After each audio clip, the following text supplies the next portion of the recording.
आज का जो हमारा टॉपिक ऑफ डिस्कशन है वो है डेरिवेटिव ऑफ अ क्वोशंट। इससे पिछली वाली वीडियो में जो हमने डिस्कस किया था वो था डेरिवेटिव ऑफ अ प्रोडक्ट। तो दो रूल है ये। डेरिवेटिव ऑफ अ जो प्रोडक्ट है वो प्रोडक्ट रूल है, डेरिवेटिव ऑफ अ जो क्वोशंट है वो क्वोशंट रूल है। तो एक्सरसाइज 2.3 को शुरू करने से पहले इसके हमने 3 क्वेश्चंस कर भी लिए हैं, जिसके अंदर 3 थ्योरम्स डेरिवेटिव के जो यूज हो रहे थे। जो हमने 3 थ्योरम्स जो पढ़े थे, पावर रूल भी था जिसके अंदर, उस रूल्स के तहत जो क्वेश्चन सॉल्व हो रहे थे वो हमने किए थे 3 क्वेश्चन। इसके बाद हमारे पास जो दो रूल्स हैं, प्रोडक्ट रूल्स और हमारे पास है क्वोशंट रूल। ये दो रूल्स के तहत काफी सारे जो हमारे एक्सरसाइज का सवाल हैं इन रूल्स से हो रहे हैं, प्रोडक्ट रूल और क्वोशंट रूल। पिछली वीडियो में हमने प्रोडक्ट रूल की डेरिवेशन की थी, प्रोडक्ट रूल को अच्छे तरीके से समझा था। इस वीडियो में हम क्या करेंगे, इस वीडियो में हम क्वोशंट रूल को समझेंगे कि क्वोशंट रूल क्या है।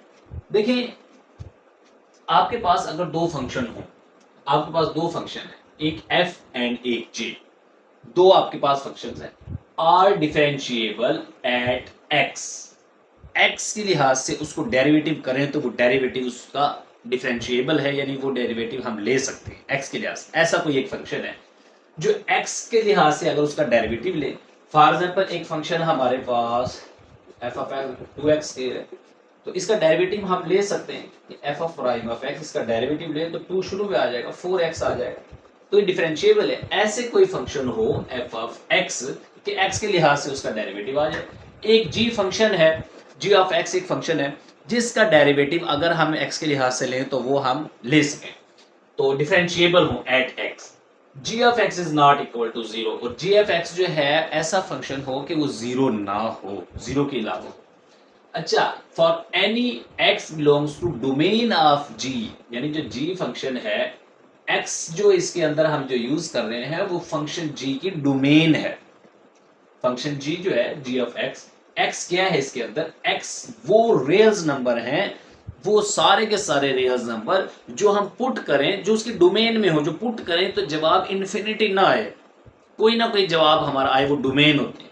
तो डोमेन में से ही हम क्या करते हैं, एक्स वाले नंबर लेते हैं, यहाँ पुट करते हैं। खैर, ये हमारा टॉपिक ऑफ डिस्कशन नहीं है। आज का जो टॉपिक है वो क्वेश्चन रूल है, हम इसकी तरफ आते हैं। ये सारी चीजें जो है हम इंशाल्लाह फर्दर डिस्कस करेंगे। सारी की वीडियोस बनेगी कि ये इसके अलावा जो हमारे पास जो डोमेन्स क्या है, रेंज क्या है, फर्स्ट चैप्टर में अभी हमने सेकंड चैप्टर डेरिवेटिव वाला स्टार्ट किया हुआ है। इसके बाद फर्दर सारे चैप्टर्स को, एक एक टॉपिक को डिस्कस करेंगे इंशाल्लाह। अच्छा देखिए, for any x belongs to domain of g, then f over g, अगर एफ और जी दो फंक्शन, दोनों का अगर डेरिवेटिव ले तो वो डिफरेंशिएबल हो at x, then f over g अगर उनको डिवाइड कर देंगे is also differentiable at x, तो दोनों को डिवाइड कर देंगे तो वो भी एक्स के लिहाज से हम उसका डेरिवेटिव ले सकते हैं, डिफरेंशिएबल होते हैं। अब देखिए, यहां पर देखें, f of x, g of x दो फंक्शन है, उनको डिवाइड करें, उनका डेरिवेटिव लें, तो क्या आएगा, नीचे वाले जो जी ऑफ एक्स है उसका स्केयर आ जाएगा, और नीचे वाले जो जी ऑफ एक्स है उसका स्केयर आ जाएगा, और ये फंक्शन ऊपर एज इट इज ऐसे ही आ जाएगा, और डेरिवेटिव ले लेंगे फर्स्ट फंक्शन का, यानी नीचे वाले का स्केयर, फर्स्ट फंक्शन जो ऊपर वाला है, ऊपर वाले का derivative, second as it is नीचे वाला, माइनस इसके बाद जो हमारे पास ऊपर वाला था उसका पहले डेरिवेटिव लिया था, अब उसको एज इट इज लिखेंगे और डेरिवेटिव लेंगे नीचे वाले फंक्शन का। ठीक है, ये एक क्वोशंट रूल है, इसी को हम कहते हैं क्वोशंट रूल। अब इसी को, ये प्राइम हमने डेरिवेटिव के लिए शो किया था, तो प्राइम के साथ हम डी और डीएक्स भी ले सकते हैं। अगर हम डेरिवेटिव लें इन दोनों फंक्शन का, डिवाइड जो हो रहा है इसका डेरिवेटिव लें तो नीचे वाले का स्केयर आ जाएगा, डेरिवेटिव ले लेना, नीचे वाले का एज इट इज स्केयर ले लेना, फिर क्या करना है, ऊपर वाले नोमिनेटर में जो फंक्शन है उसका डेरिवेटिव ले लेना है, और सेकंड जो नीचे वाला है उसका डेरिवेटिव नहीं लेना, उसको एज इट इज लिखना है और इसके साथ मल्टीप्लाई कर देना, उसके बाद माइनस लगाना है। फर्स्ट फंक्शन का पहले डेरिवेटिव लिया था, अब फर्स्ट फंक्शन जो नोमिनेटर है ऊपर वाला उसको एज इट इज लिखेंगे, और नीचे जो डिनोमिनेटर उसका डेरिवेटिव लेके आपस में मल्टीप्लाई करेंगे, इसको एज इट इज और उसका डेरिवेटिव, इसमें ऊपर वाले का डेरिवेटिव और नीचे वाले को एज इट इज लिखे मल्टीप्लाई करेंगे, दोनों को माइनस करेंगे, नीचे वाले का स्केयर है डिवाइड करेंगे, जहां तक जो सॉल्व हो सकते हैं उसको सॉल्व करेंगे। तो ये है क्वोशंट रूल। इसका प्रूव आज हमने करना है कि ये बेसिकली जो हमारे पास फार्मूला आया है, क्वोशंट रूल जो है, ये कहां से आया है। देखें अगर हमारे पास लेट करें फाई ऑफ एक्स जो है, ये जो हमारे पास फंक्शन है इसको हमने एक और नाम दे दिया, इसको लेट कर लिया कि phi of x f of x और जी ऑफ एक्स। ये जो क्वेश्चन है दो एक्सप्रेशंस का, दो फंक्शंस का, इसको हमने एक फंक्शन का नाम दे दिया फाई ऑफ एक्स। अच्छा अब हमारे वही कि x में डेल्टा x ऐड करते हैं, phi of x plus delta x is equal to f of x plus delta x यहाँ भी, और g of x plus delta x। यहाँ तक आप लोगों को समझ में आ गया, हमने क्या किया x में डेल्टा x ऐड। अब इसके नेक्स्ट प्रोसेस ये है कि जब हम फॉर एग्जांपल ये फाई ऑफ x है, इसको y के इक्वल लेट कर लें कि y इज इक्वल टू, अगर हमारे पास फाई ऑफ x है तो y में डेल्टा y जमा करते हैं और x में क्या करेंगे, डेल्टा x जमा करेंगे। इसके बाद हमारे पास क्या होगा कि डेल्टा y यहीं पे रखेंगे, phi of x plus delta x minus y हो जाएगा, माइनस का हो जाएगा, और y फाई ऑफ x है तो ये फाई ऑफ x कर देंगे। तो इसका मतलब है कि ये फंक्शन है, फंक्शन में जो चेंज आया है phi of x plus delta x, इसके बाद जो माइनस लिखेंगे वो ये फंक्शन में जो चेंज आया था, फंक्शन यानी इंक्रीज हुआ था, और पहले वाला फंक्शन इंक्रीज वाले में से पहले वाले को माइनस कर देंगे तो वो हमारे पास चेंज आ जाएगा कि कितना चेंज है, phi of x plus delta x minus phi of x. और यहाँ भी ऐसे ही करेंगे, ये पूरा फंक्शन है, यहाँ पे इसको क्या करेंगे कि इस पूरे फंक्शन में से ये फंक्शन, ये जो फंक्शन है उस वक्त है जब डेल्टा एक्स ऐड कर दिया था, चेंज जो हमने आया तो वो इंक्रीज हो गया, फंक्शन ज्यादा बड़ा इंक्रीज हो गया था। अब पहले वाला फंक्शन कम था, फिर चेंज आया था, उसमें कितना चेंज आया ये निकालने के लिए जो इंक्रीज हुआ था उसमें से फर्स्ट वाले को माइनस कर देंगे, जिस तरह हम डेरिवेटिव निकाल ये आ जाएगा। इसके बाद इंतहाई इजी है, कोई चीज नहीं। यहाँ से हमने क्या लिया, इसका एलसीएम लिया, g of x plus delta x दोनों को लिखा। G of x plus delta x जो है इससे कैंसिल हो जाएगा जब इस एलसीएम को इसको डिवाइड करेंगे, ये कैंसिल हो जाएगा, जी ऑफ एक्स बचेगा। जी ऑफ एक्स को ऊपर वाले नंबर से मल्टीप्लाई करते हैं तो ऊपर वाला पहले लिख लें f of x plus delta x g of x minus g of x से ये कैंसिल हो जाएगा, जब इस पूरे एलसीएम को इस पे डिवाइड करेंगे तो जी ऑफ एक्स से जी ऑफ एक्स कैंसिल, और g of x plus delta x ऊपर एफ ऑफ एक्स से मल्टीप्लाई होगा तो f of x g of x plus delta x ये आ गया। इसके बाद यहां से आपने ये समझना है कि हमने क्या करना है, subtracting and adding f of x and g of x in the nominator. इसके नोमिनेटर में आपने एफ ऑफ एक्स और जी ऑफ एक्स को सब्ट्रैक्ट भी कर देना है, ऐड भी कर देना है। जब हम किसी भी एक्सप्रेशन में कोई भी चीज जितनी ऐड करते हैं उतनी ही अगर हम माइनस कर देते हैं तो फिर कोई फर्क नहीं पड़ता। तो ऐसे हम कर सकते हैं अपने सोल्यूशन के लिए, हमारे टॉपिक के अकॉर्डिंग, उसके मुताबिक अगर हमें कोई सोल्यूशन चाहिए तो हम ऐसा कर सकते हैं, और मैथ के अंदर ऐसा हम करते हैं। ठीक है, अब यहाँ हमने f of x plus delta x g of x किया minus f of x g of x, इसके साथ कर देते। अब ये लिखे minus f of x g of x plus delta x plus f of x delta x, यहां से f of x g of x ये और माइनस का कैंसिल करें तो वही ऊपर वाला आ जाएगा, यानी हमने इसको माइनस भी कर दिया प्लस भी कर दिया। इस माइनस और प्लस करने से हमारा फंक्शन की डेरिवेटिव की डेफिनेशन आ जाती है, उसके अकॉर्डिंग हम डेरिवेटिव लिख देते हैं। वो कैसे, अब यहाँ के बाद इसके बाद हमारा क्या प्रोसेस है कि हमने इसको अलग निकाल लिया, g of x plus delta x को बाहर निकाले, इसकी जगह 1 ले लिया 1 आवर, और इसको पूरे को ब्रैकेट में लिख दिया, यहाँ पे ऐसे ब्रैकेट में लिख दिया। और एक और बात की है कि यहाँ देखें जी ऑफ एक्स है, यहाँ देखें जी ऑफ एक्स है, इसमें से जी ऑफ एक्स को कॉमन लेंगे तो f of x plus delta x minus f of x plus delta x minus f of g of x common.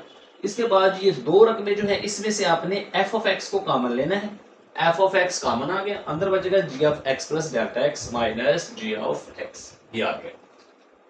ठीक है, यहाँ ब्रैकेट लगाई हुई है, ये कॉमन ले लिया एफ ऑफ एक्स। इसके बाद हमने divide by delta x on both side करना है, यहाँ भी डेल्टा एक्स डिवाइड कर दें, यहाँ भी डेल्टा एक्स आप डिवाइड कर देंगे। आप डेल्टा एक्स इस रकम से डिवाइड यहाँ करेंगे तो ऐसे समझिए सारी रकम से हमने डिवाइड कर दिया, क्योंकि ये रकम इन दोनों के साथ ब्रैकेट के अंदर मल्टीप्लाई हो रही है, तो यहाँ डेल्टा एक्स को डिवाइड करें।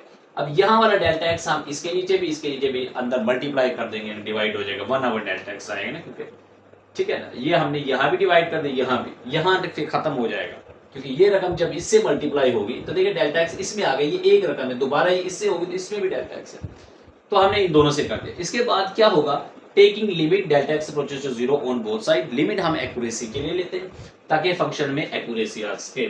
इसके बाद F of x plus delta x minus f of x delta x, यहाँ हमने लिमिट ली है, देखिए ये लिमिट ली इसके साथ। इसके बाद यहाँ पे नीचे लिखा हुआ है लिमिट इसके साथ भी ली है, इसके साथ यहाँ, और सबके साथ लिमिट ले लिया। जब सबके साथ लिमिट लेंगे तो जहां जहां डेल्टा एक्स है वहां 0 पुट करें। ये जो आपके पास है ये डेफिनेशन है फंक्शन की, डेरिवेटिव की डेफिनेशन बन गई है, तो आप इस फंक्शन का डेरिवेटिव लिख सकते हैं कि फाई ऑफ डैश एक्स। इसके बाद यहाँ देखें डेल्टा एक्स की जगह 0, जी ऑफ एक्स ये 0 हो जाएगा, एक्स प्लस 0 एक्स ही होता है, तो जी ऑफ एक्स और जी एफ एक्स का स्केयर हो जाएगा। यहाँ पे देखें ये डेफिनेशन है फंक्शन की कि F of x plus delta x minus f of x divided by delta x. इसके बाद यहाँ F of prime of x लिख देंगे। जी ऑफ एक्स जो है यहाँ ऐसे है क्योंकि इसमें डेल्टा एक्स नहीं है, 0 पुट नहीं कर सकते, तो ये एज इट इज आ जाएगा। माइनस यहाँ पे भी as it is f of x, इसका डेरिवेटिव आ जाएगा जी ऑफ एक्स का, g of prime of x, ये क्योंकि डेफिनेशन बन गई है डेरिवेटिव की। तो यहाँ देखें इस वन को, ये इस पूरी रकम को यहाँ ऊपर 1 से मल्टीप्लाई कर दें, ये नीचे चला जाएगा। और यहाँ पे जो हमने ये वो लगाया हुआ है, यहाँ पे जो सैंपल बनाया हुआ है, तो इस सैंपल की जगह हम क्या कर सकते हैं, डी ओवर डी एक्स भी लिख सकते हैं, ये जो हमने निशान प्राइम वाला लगाया हुआ है, तो इसकी जगह ये डेरिवेटिव को शो करता है, D over d x f of x और जी ऑफ एक्स। क्योंकि देखिए फाई ऑफ एक्स को हमने क्या लेट किया था, phi of x f of x और जी ऑफ एक्स, तो फाई ऑफ एक्स की जगह एफ ऑफ एक्स और जी ऑफ एक्स, और जो हमने प्राइम लगाया इसकी जगह डेरिवेटिव। अगर हम इसका डेरिवेटिव लें इज इक्वल टू, ये बार जो लगाया हुआ है ये हमने सैंपल जो है इसका, ये डेरिवेटिव का सैंपल है जो लॉग्रेंजेस ने हमें बताया था, d over d x f of x फिर g of x as it is minus function first जो नोमिनेटर में जो फंक्शन था f of x as it is, और डेरिवेटिव आप लेंगे डिनोमिनेटर में जो फंक्शन था उसका। इसके बाद आप जी ऑफ एक्स होल का स्क्वायर। तो देखिए जो चीज हमने प्रूव करनी थी, यहाँ देखें डेरिवेटिव में जो चीज हमने प्रूव करनी थी ये चीज हमारी प्रूव हो गई है। अब हमें क्वोशिएंट रूल से ये बात समझ आ गई है कि कोई भी फंक्शन ऐसे हो कि 4x के रूट माइनस 1 2x, यानी कोई भी ऐसा फंक्शन हो कि जो x बड़ा डिफरेंशिएबल हो, वो डिफरेंशिएबल हो सकता हो, तो उस जो दो फंक्शन हो दोनों को डिवाइड करें तो वो भी डिफरेंशिएबल हो सकते हैं। नीचे वाले का आप स्केयर लेंगे और ऊपर वाले फंक्शन जो है उसका डेरिवेटिव लेंगे। उसके बाद नीचे वाला फंक्शन एज इट इज फिर माइनस लगाएंगे, नीचे वाले ऊपर वाले का आपको एज इट इज लिखेंगे, नीचे वाले का डेरिवेटिव ले लेंगे। तो ये एक रूल बन गया है, इसको हमने क्वोशिएंट रूल का नाम दिया है, क्योंकि डिवाइड को क्वोशिएंट कहते हैं कि जब भी दो फंक्शन डिवाइड हो तो इसको क्वोशिएंट रूल का नाम देंगे। होप्स हो कि आप लोगों को समझ आ गया होगा। नेक्स्ट वीडियो में हम एक्सरसाइज 2.3 के क्वेश्चन जो प्रोडक्ट रूल और क्वोशिएंट रूल से होते हैं इंशाल्लाह हम वो करेंगे। अल्लाह हाफिज।